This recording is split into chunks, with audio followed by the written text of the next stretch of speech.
Pada 2 April 2025, Trump mengumumkan kebijakannya mengenai Liberation Day. Hal ini menarik perhatian seluruh dunia. Gimana enggak, isi kebijakannya aja sangat kontroversial termasuk di Indonesia. Ya wajar sih, beliau memiliki power yang sangat wow terhadap dunia. Katanya sih setiap dia mengumumkan suatu kebijakan selalu bikin orang emang bener. Cus kita bahas. Liberation Day atau Hari Pembebasan merupakan kebijakan ekonomi besar yang diumumkan oleh Presiden Donald Trump pada 2 April 2025. Ada dua poin inti dari kebijakan Liberation Day. Yang pertama, pengenaan tarif impor minimum 10%. Mulai 5 April 2025, semua barang impor ke Amerika Serikat akan dikenakan tarif minimum sebesar 10%, kecuali dari Kanada dan Meksiko ya. Langkah ini bertujuan untuk melindungi industri dalam negeri dan mengurangi defisit perdagangan. Yang kedua, tarif tambahan untuk 57 negara. Mulai 9 April 2025, 57 negara termasuk Indonesia dikenakan tarif tambahan yang bervariasi antara 11% hingga 50% berdasarkan apa yang disebutkan oleh Donald Trump sebagai praktik perdagangan yang tidak adil.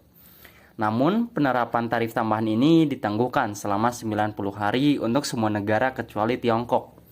Jadi, untuk insan-insan dan masyarakat-masyarakat yang tidak setuju dengan keadilan ini, termasuk saya juga, maka ada 90 hari ke depan untuk memprotes hal tersebut ya.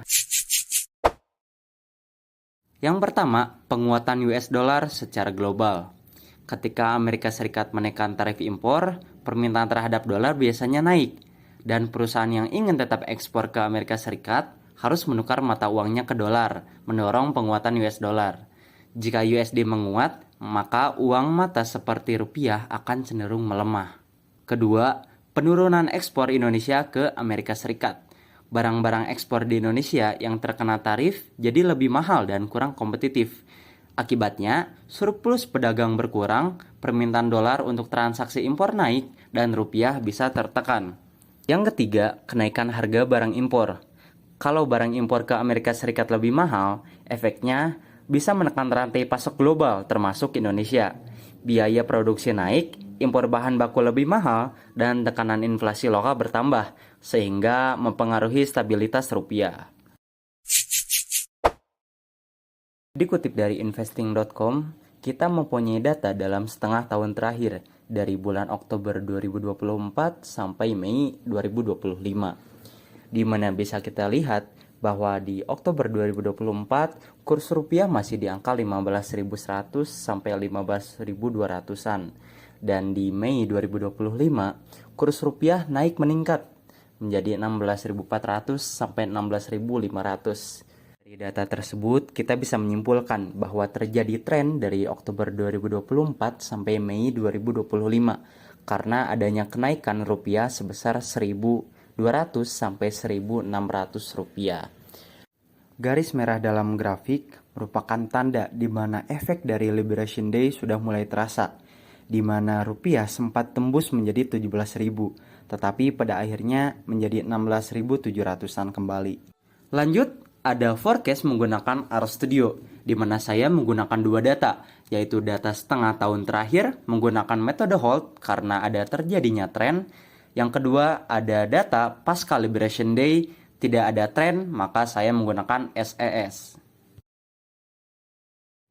Yang pertama, forecast dengan metode hold, di mana dari hasil yang didapatkan untuk 10 hari ke depan, yaitu 4 April sampai 13 April, kurs rupiah cenderung stabil di angka 16.434. Tetapi low dan high dari rupiah bermain, berdinamika di kisaran 15.900 sampai 16.900. Selanjutnya, menggunakan data pasca Liberation Day dengan metode SES.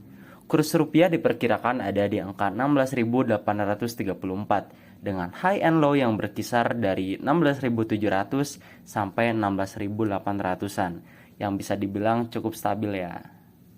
Bang, kok hasilnya nggak sesuai teori sih? Katanya kurs rupiah terpengaruh. Ya sabar ya dek. Jadi aku jelasin nih, hal itu terjadi karena dua faktor. Yang pertama, faktor eksternal. Faktor eksternal ini mencakup seperti kebijakan moneter Amerika Serikat, terjadinya perang di dunia, dan gangguan rantai pasok global. Hal-hal itu terlalu kompleks untuk diprediksi dalam satu model seperti SES atau HOLT. Perlu pengetahuan lebih untuk memprediksi kapan hal itu bisa terjadi dan sebesar apa dampak hal-hal tersebut saat itu terjadi. Yang kedua, faktor kecocokan model.